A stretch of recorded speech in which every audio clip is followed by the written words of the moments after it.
It's time for another thrift haul. Boy, do I have some goodies to share with you today. Okay, technically it's an estate sale haul, but that is quite a mouthful, and just for my own sanity, I simplified it into thrift haul because what is an estate sale anyway, if not a thrift store that's just in somebody's house? If you're new here, my name is Josie. I share thrifting, home renovations, DIYs. I love buying secondhand and finding unique things, and I definitely think we scored this time. This past week, I actually stopped at quite a few estate sales, and I even won something on an online estate sale auction, which is the first time I've ever participated in one of those. Basically, everything's from different sales, pretty much. I feel like I got a little bit from this sale, a little bit from that sale. So much so that I originally, as I was estate sailing, was not planning on sharing a video about this, and so I didn't take a ton of video of the estate sales because I was just getting like one thing here and one thing there. I was thinking this is not going to be too exciting, but then sort of once I got home and I put everything out, I thought, oh my gosh, I've got such fun stuff that I just feel like would be so fun to share. But I will drop just a little bit of the video of the estate sales that I went to. I think I mostly have video just from this one estate sale. It was in this really fun 70s house that definitely needs a little bit of love, but it was one of those properties where you can tell when it was originally built, it was a happening place, but it definitely felt like a step back in time a little bit. And it also had these huge barns out back that were just full of all sorts of stuff, and there was just a lot of stuff.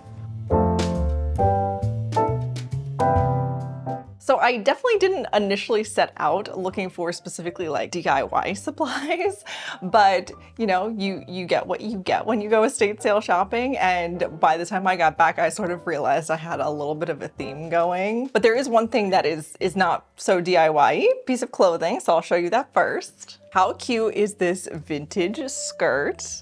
I love the gray and the yellow. This one estate sale had literally a pile of vintage cute skirts like this in all different colors. Part of me was a little bit tempted to just take the entire pile with me, but I knew that I would get it home and I would be overwhelmed and not know what to do with all of these skirts. So I kind of made myself, pare it down and just pick one. And I ended up just really loving this gray and yellow. It's a colorway that I don't have so far, so I am really excited to give it a try. I might hem it just a little bit. I know I've mentioned in other clothing videos that I am rather tall, so sometimes things just hit me in weird places because they're made for people who are not quite as tall as me. But I do love that this one's a little bit longer, so I sort of have room to maybe hem it if I need to, or just change the length a little bit to something that will suit me. But it is super duper cute, and this will be so perfect come fall. Love a good cute vintage skirt for fall. All right, and next up is this really fun vintage lamp. It's one of those ones where you can turn it around, and it's got little springs and you can move it wherever you need to. And I just thought it was so cute. And I love this color. So much fun. And it actually has a piece, I left it downstairs, but it has a little piece that goes on this end, so you can actually screw it into a desk. So my thought is that this is a perfect sort of DIY lamp. So I am hoping to set up a little workbench sort of a thing where I can screw this on there, and it'll just be a nice light that you can really direct on whatever project you're working on. And this next thing is kind of silly, but when I found that lamp, it was in this old big barn, and I found this teeny tiny little notebook, but it's specifically a calendar notebook. I guess a day planner is what you would call it. I don't know why I couldn't think of that, but it's for November 1978. And it is unused, but it just is so cute. And I personally am a paper goblin. I just want to collect all the cute vintage papers. I don't know why. They basically didn't even charge me for it. They were just yeah, you can take it. But the older gentleman who ringing me up was just what do you want with this? It's I don't know, I just think it's cute. He just really got a kick out of it because he just could not imagine why I wanted this. Speaking of being a paper goblin, I went to this other estate sale that was in a rather small house, but it was really shocking because it was packed full of paper goods, I guess. Note cards and postcards, postcards that were filled in, and had to be thousands and thousands, just boxes of these vintage postcards. I could have literally spent an entire day going through them. There was so many. It was honestly quite overwhelming, but I did grab just a few little things. I wanted to like keep it simple, not go overboard, because I didn't want to once again bring back a bunch of stuff that I didn't even know what to do with once I got it back to my house. I always like to buy things that I have a little bit of a purpose for having. But I did get a few vintage postcards. The first one is this absolutely adorable "I'm thinking of you, my dear" card. And this is so cute that I really just want to like actually frame it and hang it up here in our dining room. And then these are kind of like, I grabbed almost with the idea of adding them to my scrapbook that I've been working on. So this one is a really cute, just like Christmassy card, and it's really adorable. And it's got this cute little house on it that reminds me a whole lot of the outside of our house. Our house is a 1930s mock Tudor, and so it looks very storybook, very, you know, Snow White's cottage. But so these houses really remind me of our house, so I thought it would be really cute on my page in my scrapbook to just add this in there as just like a little bit of fun like art to the page. I just love these little like envelopes that are for specific places, but the whole envelope it's artwork. It's just so lovely, and you lift it up and there's actually like a bunch of little cards inside of it. How cute is that? I love it. And these ones are, some of them are really funny. Like the one is a giant potato and it says "potato, the kind we raise in Maine," and it's just this absolutely ginormous potato. So it really cracks me up. So I originally like got it with the idea of also putting it into my scrapbook because we did visit Maine last year, and so I thought it'd be cute to put it on that page, which I still might do, but I want to put it in there in a way that it could easily be taken out and sort of like it's not ruined by me putting it in there. And speaking of scrapbooking, I also grabbed just this random vintage graph paper. Literally, there's nothing necessarily special about it, but something about it just made me think that it would be so cute to use as like backgrounds on my scrapbook, just like rip pieces and like, you know, lay them out and stuff like that. So at that same estate sale that I got like most of the paper goods from, I also got these awesome fabric scissors. So I have been in desperate need of fabric scissors for quite some time now. If you have ever bought scissors, but especially fabric scissors, they can be quite expensive. And it's funny because the same morning I went to this sale, I had actually finally like sort of caved and went to Joann Fabrics and bought a pair of nice fabric scissors. But thankfully I hadn't opened the package and I was able to return them because at the sale I was able to find these, you know, vintage fabric scissors. And not only are they great scissors, but this case is actually a self-sharpening case. So every time you put them in and take them out, it sharpens the scissors like automatically. So you just like slide it in and you can kind of hear it sharpening as it goes in. And I just thought that that was so cool. I've never seen that before. And you know, it's one of those moments where I think, why do we not make cool things anymore? Like, this is so cool and so useful and so functional. And like, why did we not make cool functional things anymore, guys? Like, this is too cool. And yes, I did test them out before I returned my new scissors just to make sure that they actually were good, because you never know with estate sales, you know, you could get them home and find out that somebody really mistreated them and they don't work so well. But these just cut through fabric like butter. I absolutely love them. I realize I've been probably talking too long about scissors. As you get older, the things that get you excited, like scissors, really are the simple things in life. But before I bore you to death on scissors, we will move on. I also just thought this was so funny, I couldn't pass up. I've seen these before plenty of times, but it's one of those rollers that unfolds, and I just thought that was so cute. Almost might use it as like decoration or something. I'm not totally sure. Obviously, they're not quite as useful as just like a regular old tape measure, but I just thought it was so cute. I threw it in with something else I was buying, so it was, you know, really cheap. I haven't really mentioned prices very much, but I really didn't spend much on anything at all. Like each sale I was spending $1, $5. I think really in total the whole day I maybe spent $20. I don't know. All right, one more quick thing before we move on to the to the really exciting thing. I grabbed this egg plate, which I know is a little bit funny. It's just a plastic one, but it is like a harder plastic, so it holds up well.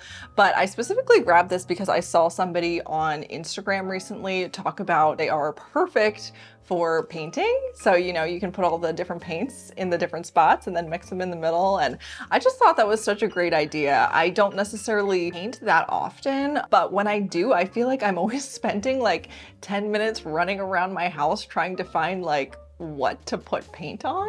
And so when I saw that trick, I thought, oh my gosh, that's so smart. And then I saw this like the next day and I was like, yeah, I'm totally gonna grab that. So I'm gonna just stick that in with my craft stash. And that way next time I need to like, you know, paint, I will be ready to go.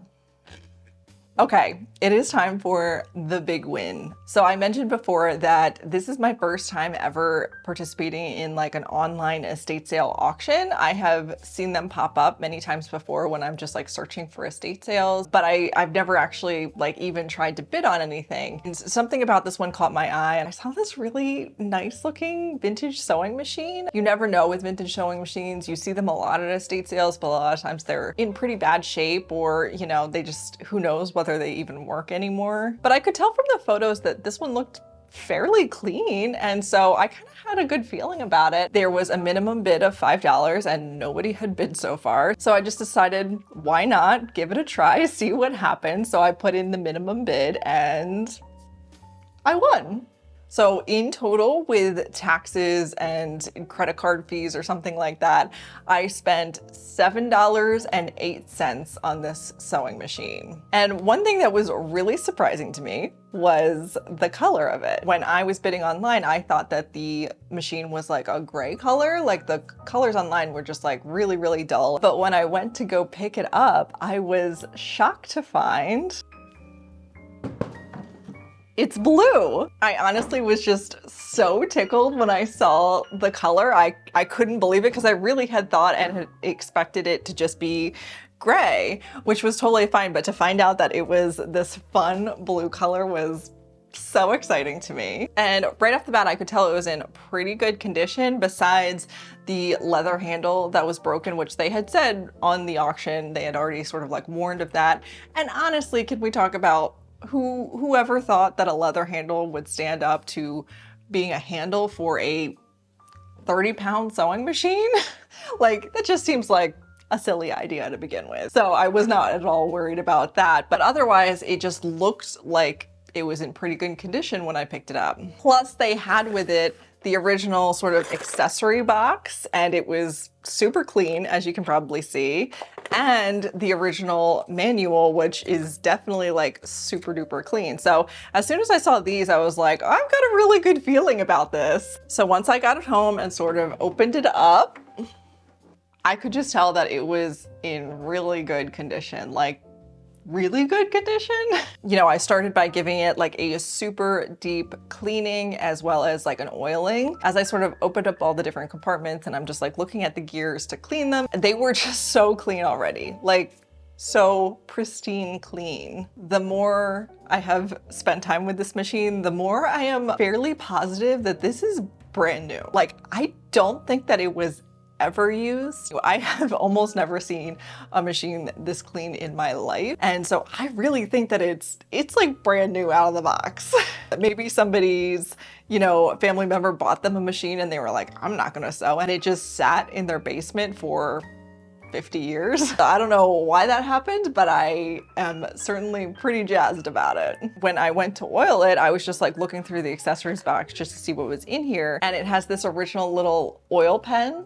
And when I opened it up, it had literally never been used. Like, you know, you have to like snip the top off to start the oil flowing, and it had never been snipped. So it was brand new still. Plus all of the original accessories are 100% here and they were still in their spots that clearly, you know, they came in. So just amazing to me to think that maybe this has been sitting untouched for however many years. So I actually already do have a sewing machine. I have a 1930s Singer that is really beautiful. My husband got it for me back all the way when we were dating. It's one of those built-in ones that kind of has its own cabinet that it's built into, and it's really lovely. And I've learned to sew on it basically, and it's been such a huge help, but it certainly has its downsides. That machine, because it's a built-in one, it doesn't move around easily, and it takes up quite a bit of space because of that. And also it is a very basic machine. Like, that literally only goes forwards and backwards, and that's it, which is great for learning.